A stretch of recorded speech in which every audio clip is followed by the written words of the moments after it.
Today is my 36th birthday, and I never thought that I'd actually make it this far. Not because I thought I'd take myself out, but because from 15 through till about 30, 31 years old, I was so reckless. Just reckless. And because of being so reckless, I thought life was going to take me out.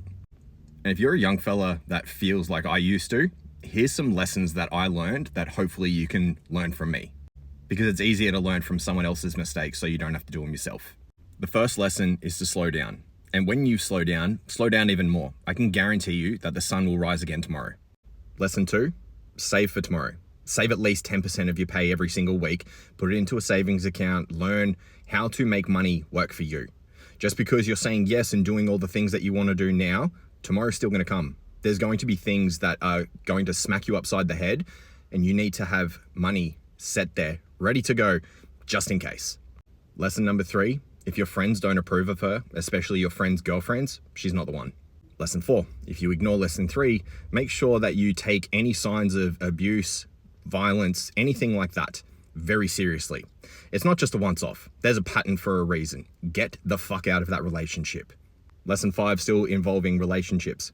If you don't plan on having kids with her and you don't want to catch something nasty from her, don't be a fool, wrap your tool. Don't be silly, wrap your willy. Seriously, my fiance is a clinical nurse in sexual health. You guys need to be fucking careful. Lesson 6, if you're insecure about it, that means that you have to make it secure. If you're insecure about your girl or your finances or your looks or how fat you are or how small your dick is, do something about it. Make it secure. You have the responsibility to take care of your insecurities. No one fucking else does. I've already forgotten what number this is, so next lesson. When you're pursuing a woman, you're not pursuing her, you're pursuing an ideal of her. You're projecting onto her everything that you want her to be because that's where your feminine side is coming from. Everything you map onto her is a direct relationship with your unconscious and your anima. Look into Carl Jung, go do independent family systems. Make sure you're doing some form of therapy that is working on the other half of your masculinity. Also, work on your fucking masculinity. Next lesson.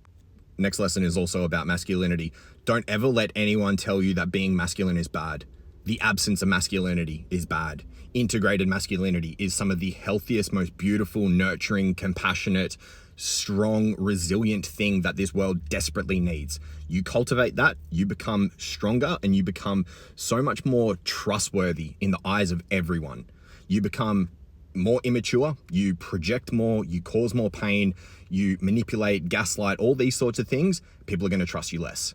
Ask me how I know. I used to do this shit all the time. I was a master manipulator. That's how I used to get women, because I'd learned how to transform myself into the little chameleon that I was, that I could do anything to change the perception of me in another woman's eyes so I could essentially try and get her into bed or get whatever I wanted out of her. Don't do it. You're a piece of shit if you do that. Next lesson, go do combat sports. Jiu-jitsu, MMA, wrestling, boxing, Muay Thai, Kyokushin, Kai Karate, something like that. Something where you can get the absolute shit kicked out of you for a long time. And this is coming from me, a big 110 kilo, 6 foot tall ex-bodybuilder who is now a purple belt in Jiu-Jitsu. I've done Muay Thai, so on and so forth in the past. You need to get your ass handed to you. That will help your masculinity. It will help you recognize that you're fallible and you're not perfect and you can't defend yourself for shit if push comes to shove. You need to be humbled. You need to get that ego in check as much as possible. Next lesson, find something that you're passionate about and then go all in. Whatever it is, go all in. You don't have to monetize it like everyone's trying to tell you that you need a side hustle that you can be passionate about and monetize in this day and age. Not everything has a dollar figure. Find something that you're absolutely so damn passionate in and then throw yourself into the depths of it. Become an expert overnight if you can. Next lesson, if you're lucky and privileged enough to be a dad, make sure that you give them as much undivided attention as possible. Just providing financially is not enough for them. They need your presence. They need your attention. They need your love, approval, validation. They also need discipline. They also need essentially gentle parenting where you uphold the consequences that fit the things that are not in line. Whenever it comes to parenting, that is the most important thing that you will ever do. Your babies are only with you for a very short amount of time in their life. And God forbid that you're a co-parenting situation where the courts or whatever's going on, you need to do everything that you can so that your children are not taken away from you, and also so that you're not demonized in their eyes. There is nothing worse and more manipulative than a mother trying to change the perspective of the father when the father is actually trying to do the best that he can in the children's lives. Do everything and anything in your power to be the best dad possible, especially if you didn't have a good dad. Like, my dad was an absolute piece of shit. He taught me so many great things, but there's so many things that I've learned not to do thanks to that fucking piece of shit. Next lesson, take yourself out into nature as much as possible, as much as you feel that you need so that you can reset from this crazy world. I just went out to a local campsite out the back of Canungra and spent 2 nights there in solitude, just nature, and I had the best relaxing time ever. It's so important. That's how, as a bloke, or at least myself, that's how I reset. I reset so that I can be a better man, so that I can be a better provider, so I can be more secure, so that I can show my girls, my fiance and my 2 kids exactly what they mean to me, and I can reflect and do some journaling and contemplation and meditation. I can be as present as I can whilst I'm away, focusing on them, because my life is dedicated to loving devotion and service for my girls. Nothing else matters. I don't give a shit about anything else in this world except for those 3 people.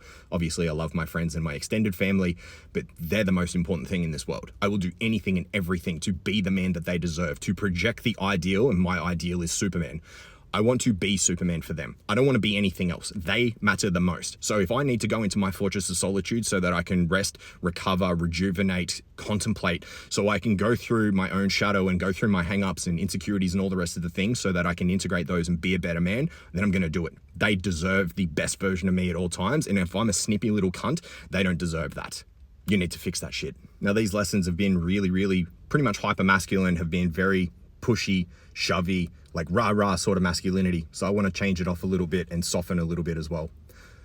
You need to heal. You need to cry. You need to do breath work. You need to do meditation, all the things that soften you as much as possible, especially if you've got lovely women and little girls in your life. They don't want rah-rah hyper masculinity. They want fun, soft. They want gentle. They want caring. They want caressing. They want love and romance and all these wonderful things, and they fucking deserve it. So make sure that you soften as much as you can, because there's a great saying, you can only meet people at the level of depth that they've met themselves.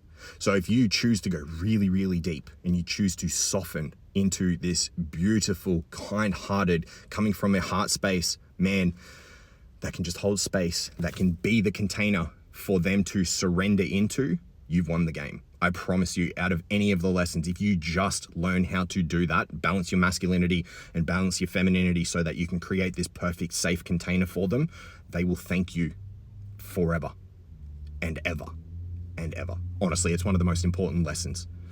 Be gentle with yourselves. Make sure you hold yourselves to a high standard, absolutely, but be very gentle with yourself. You're worthy. You're worthy of love. You're worthy of being here. You're worthy of purpose and meaning and all the other wonderful adjectives. You are worthy of having a great life.